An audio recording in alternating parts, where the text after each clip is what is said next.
여러분, 우리가 하는 모든 선택과 행동, 정말 우리 스스로 하는 걸까요? 어쩌면 우리의 모든 행동이 사실은 보이지 않는 외부 환경에 의해 마치 프로그램처럼 설계된 거라면 어떨 것 같으세요?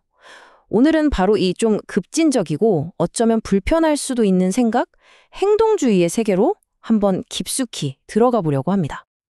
자, 사람은 과연 변할 수 있을까?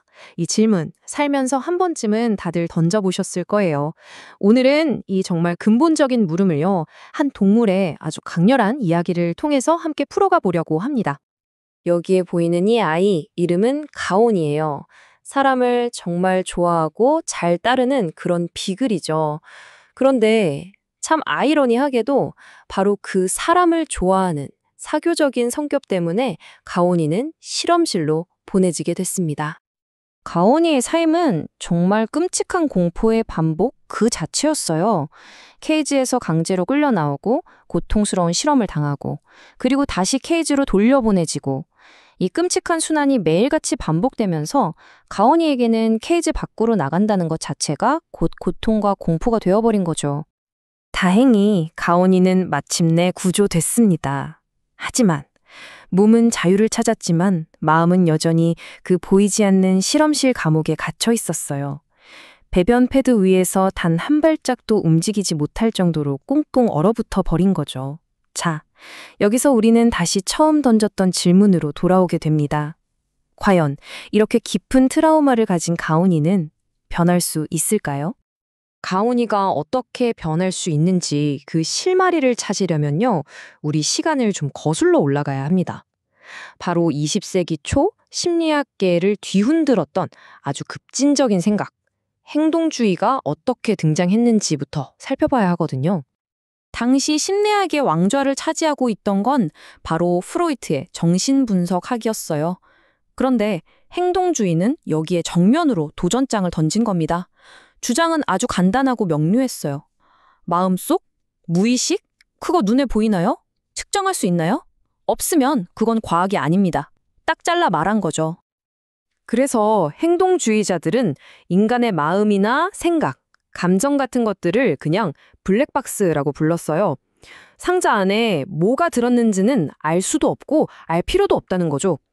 중요한 건 오직 하나.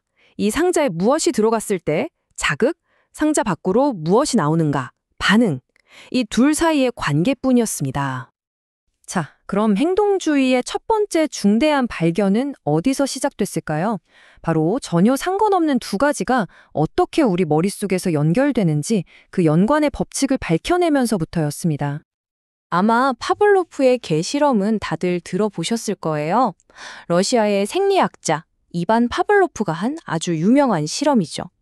원래 개는 음식을 보면 침을 흘리잖아요. 근데 종소리만 들려주면 아무 반응이 없고요. 그런데 이걸 계속 반복하는 겁니다. 종을 울리고 음식을 주고, 종 울리고 음식 주고. 그랬더니 나중에는 어떻게 됐을까요? 맞아요.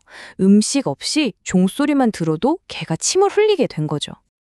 이게 그냥 개가 종소리에 침을 흘렸다. 이게 끝이 아니에요. 당시에는 정말 엄청난 발견이었습니다. 왜냐하면 침을 흘리는 건 우리가 의식적으로 조절할 수 없는 지극히 생물학적인 반응이잖아요. 그런데 그런 반응마저도 외부 환경과의 연결, 즉 학습을 통해 만들어낼 수 있다는 걸 최초로 증명한 순간이었거든요. 심리학계가 발칵 뒤집힐만 했죠. 심리학자 존 왓슨은 여기서 한 걸음 더 나아갔습니다. 이 원리가 감정에도 적용될 수 있을까? 그래서 진행한 게 바로 그 유명한 그리고 논란도 많았던 어린 엘버트 실험입니다. 원래 흰쥐를 좋아하던 아기 엘버트에게 흰쥐를 보여줄 때마다 등 뒤에서 꽝 하고 무서운 소리를 들려준 거예요. 결과는 엘버트는 나중에 흰쥐만 봐도 기겁하며 울게 됐죠. 자, 이게 바로 가온이의 이야기와 정확히 겹칩니다. 가온이에게 케이지 문이 열리는 소리는 엘버트에게 흰쥐와 똑같은 공포의 신호가 되어버린 겁니다. 자, 이렇게 감정마저 학습시킬 수 있다는 걸 알게 된 왓슨은요, 정말 심리학 역사상 가장 대담하고 또 오만한 선언을 하게 됩니다. 바로 이 말이죠. 근데요, 파블로프나 왓슨의 실험은 다 어떤 자극에 대한 반사적인 반응이잖아요. 그럼 우리가 의지를 가지고 하는 자발적인 행동들은 어떻게 설명할 수 있을까요? 여기에 대해 B.F. 스키너라는 학자가 나타나서 아주 획기적인 주장을 합니다. 행동을 결정하는 건 그 이전의 자극이 아니라 행동 이후에 따라오는 결과라고 말이죠. 이걸 바로 조작적 조건화라고 부릅니다. 아주 간단해요. 어떤 행동을 했더니 좋은 결과가 따라오면 그 행동을 더 하게 되고 나쁜 결과가 따라오면 덜 하게 된다는 원리입니다. 그런데 스키너는 여기서 더 나아가서 이 보상을 어떻게 주느냐, 즉 보상 스케줄이 행동을 유지하는 데 결정적인 역할을 한다는 걸 발견했어요. 그리고 그 중에서도 가장 강력해서 한번 빠지면 헤어나올 수 없는 스케줄이 바로 예측 불가능한 보상이라는 걸 알아냈죠. 바로 이겁니다. 예측 불가능함. 이게 가장 강력한 중독의 미끼예요. 슬롯머신엔 사람들이 왜 빠질까요? 언제 터질지 모르니까. 우리가 왜 연인의 답장을 애타게 기다리죠? 언제 올지 모르니까. 이렇게 가변적이고 예측 불가능한 보상이야말로 우리를 어떤 행동에 가장 강력하게 묶어두는 열쇠라는 겁니다. 자, 그럼 다시 가온이 이야기로 돌아와 볼게요. 보상과 결과를 통해서 행동을 이렇게나 강력하게 설계할 수 있다면 혹시 반대로 끔찍한 공포를 학습한 가온이의 행동도 다시 되돌릴 수 있지 않을까요? 긍정적인 결과를 통해 새로운 행동을 학습하게 만들 수는 없을까요? 이 질문은 이제 우리 자신에 대한 더 큰 질문으로 이어지게 됩니다. 그리고 놀랍게도 그 해답은 바로 이 행동주의 원리 안에 있었습니다. 체계적 둔감화라는 방법인데요. 먼저 케이지 문을 딱 3초만 열어두는 거예요. 괜찮네? 다음엔 5초. 이것도 괜찮네?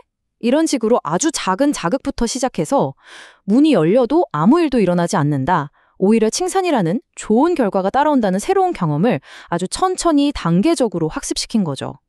끔찍하게 묶여있던 공포의 조건화를 긍정적인 조건화로 하나씩 풀어낸 겁니다. 가온이의 변화는 스키너의 가장 급진적인 주장을 아주 명확하게 보여줍니다. 우리의 행동이 이렇게까지 환경에 의해 좌우된다면 중요한 건 나에겐 자유의지가 있어 라고 외치는 게 아니라는 거죠. 그보다는 우리 모두가 긍정적인 행동을 할 수 있도록 더 나은 환경을 설계하는 것, 그것이 바로 우리 사회의 책임이라는 겁니다. 스키너는 여기서 한 발 더 나아가요. 우리가 그토록 소중하게 여기는 자유의지라는 개념 자체가 사실은 환상일 뿐이라고 주장합니다. 우리의 모든 행동은 결국 환경이 주는 자극과 그에 따른 결과의 조합일 뿐이라는 거죠. 이건 사실상 인간은 자유롭지 않다는 굉장히 도발적인 선언이었습니다. 자, 이 모든 이야기는 결국 우리에게 아주 심오하고도 불편한 질문 하나를 던집니다. 만약 우리의 습관, 생각, 행동이 모두 우리를 둘러싼 환경의 설계품이라면 그 설계도를 걷어냈을 때 과연 나라고 부를 수 있는 것은 무엇일까요?